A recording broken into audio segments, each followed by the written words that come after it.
l'intérêt aussi de cette application, c'est vraiment de pouvoir réfléchir à la progressivité des apprentissages dans tous les domaines.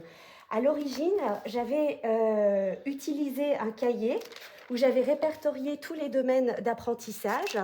J'avais réfléchi aussi à la progressivité des apprentissages que je voulais mettre en place.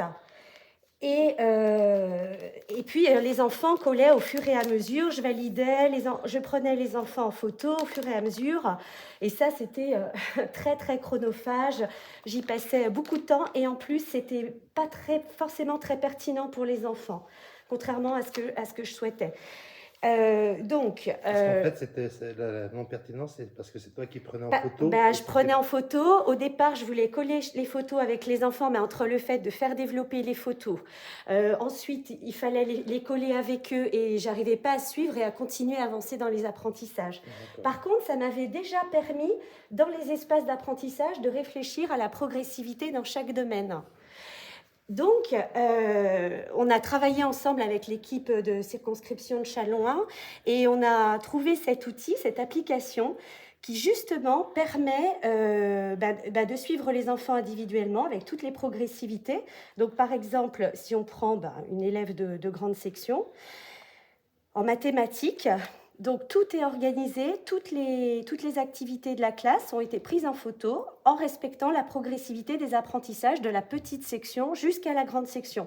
Donc à chaque fois qu'un enfant valide une compétence, on le fait ensemble, on prend la photo ensemble et il valide avec le petit pouce vert. Et si jamais l'enfant ne peut pas valider parce que la compétence n'est pas acquise, c'est-à-dire dans son esprit, c'est une activité qu'il n'a pas réussi à faire seul, il a eu besoin d'aide, eh bien, il y a un petit rond orange qui apparaît, comme par exemple ici, là, pour cette compétence, c'est un petit rond orange, ça veut dire que l'enfant s'est déjà exercé, on lui a déjà présenté, mais pour l'instant, il n'a pas réussi, mais quand on le regarde ensemble, on se dit, c'est pas grave, ça veut dire qu'il faut s'entraîner encore, voilà. Et ils peuvent passer combien de fois sur... Autant de fois qu'ils ont besoin. C'est vraiment propre à chacun. Justement, ça permet de suivre les enfants en respectant les rythmes d'apprentissage de chacun. C'est vraiment ça qui est pertinent.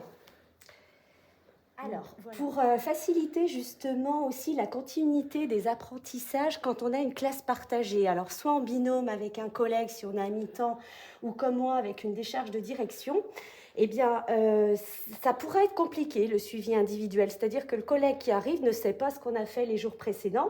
Donc, on utilise Je valide, par exemple, et le collègue voit les compétences qui ont été, dans lesquelles l'enfant s'est déjà entraîné, mais qu'il n'a pas validé. Ça veut dire que là, il voit, par exemple, qu'il peut travailler avec Tasnim sur cette compétence. Je l'ai déjà fait avec elle. Parce qu'on revoit le rond Voilà, orange. il voit le rond orange, donc il reprend avec elle. Voilà. Et puis, une autre possibilité aussi pour les gens qui travaillent en plan de travail. Moi, ce n'est pas mon cas. Je pense que si je travaillais en cycle 2 et en cycle 3, j'aimerais utiliser l'application aussi. Et à ce moment-là, j'investirais beaucoup plus sur le plan de travail. Ça me semblerait beaucoup plus pertinent. Donc, on peut tout à fait ancrer à l'avance. Donc, on va dans le profil d'un élève, par exemple un élève de moyenne section. On choisit l'option plan de travail. Donc là, on sélectionne les items. Alors là, je vais sélectionner complètement, puisque là, je vois ce qui a déjà été validé.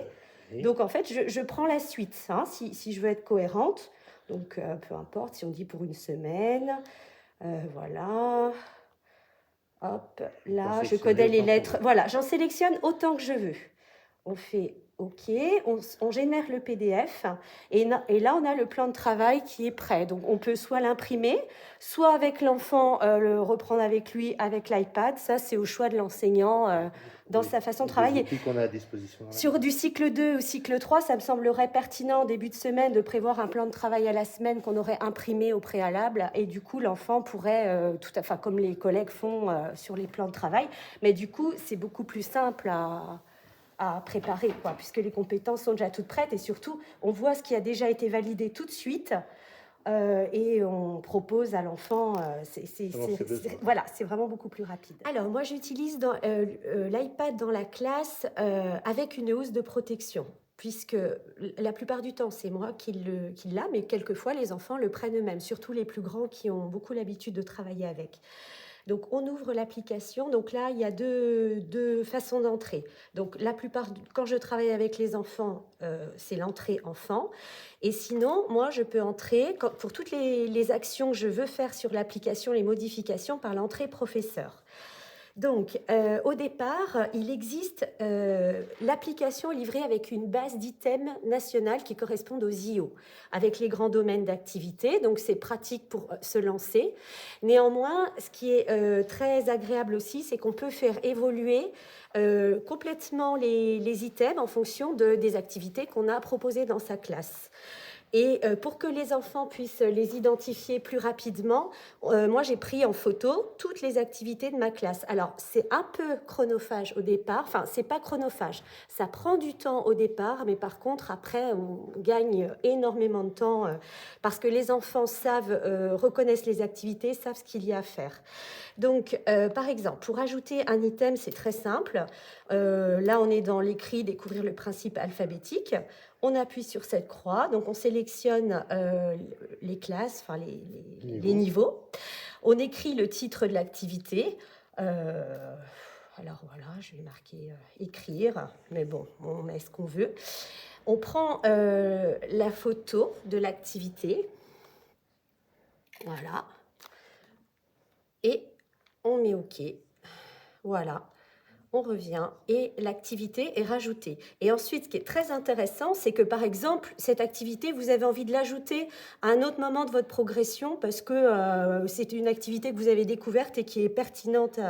Eh bien, il suffit juste de la déplacer là où l'on souhaite pour respecter la progressivité. Donc, voilà. Donc ça, c'est très, très simple. Voilà. Et puis, si jamais, finalement, vous dites « Ah non, mais en fait, non, cette activité... je pensais qu'elle était intéressante et je ne m'en sers pas. » Il est très facile de la supprimer.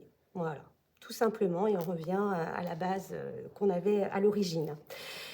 Ensuite, quand on crée sa classe, donc c'est pareil, c'est très intéressant que les enfants aient leurs photos parce que c'est très visuel. Tout de suite, ils cliquent sur leurs photos et ça pose aucun souci.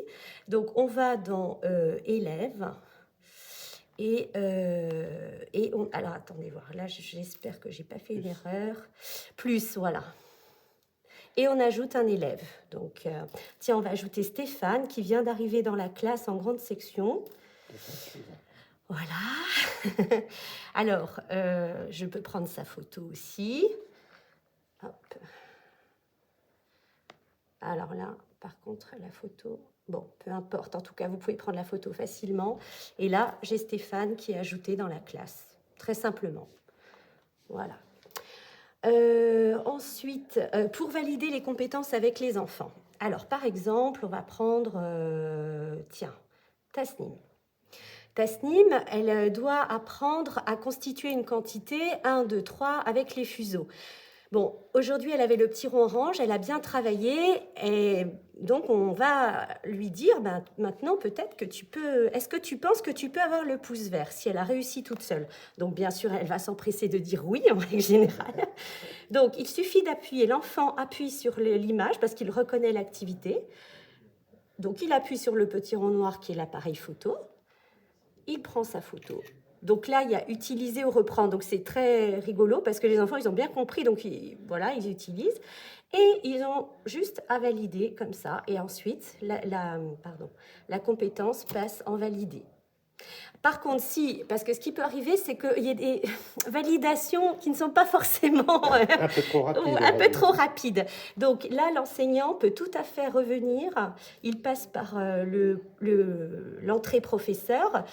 Je reviens sur Tasnim, valider les items, je reprends cette compétence et là, je dis non, non, non. Et souvent, je le fais devant eux, d'ailleurs. Oui, ce qui est intéressant, voilà.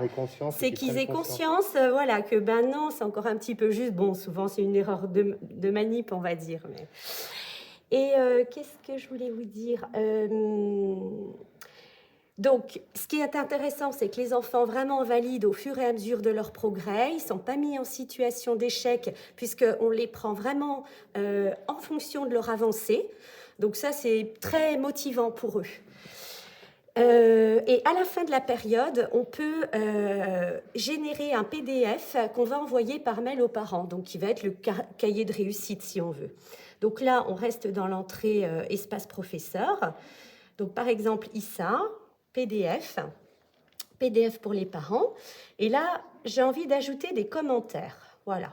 Parce que les parents, ils aiment bien lire les petits commentaires, ils aiment bien les photos. Mais alors, soit on peut ajouter des commentaires dans chaque section. Si on a envie de dire, par exemple, quelque chose sur la langue orale, on peut tout à fait se mettre, par exemple, voilà, dans cette compétence-là et ajouter le commentaire ici, ou mettre des compétences des commentaires plus généraux, par exemple, voilà, sur la fin d'une période.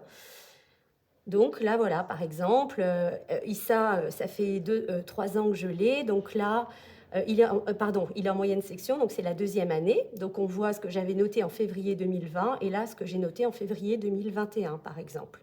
Voilà, et ensuite, une fois qu'on a fait ça, visualiser, exporter le PDF. Donc, Et on tu attend. choisis toi-même les dates?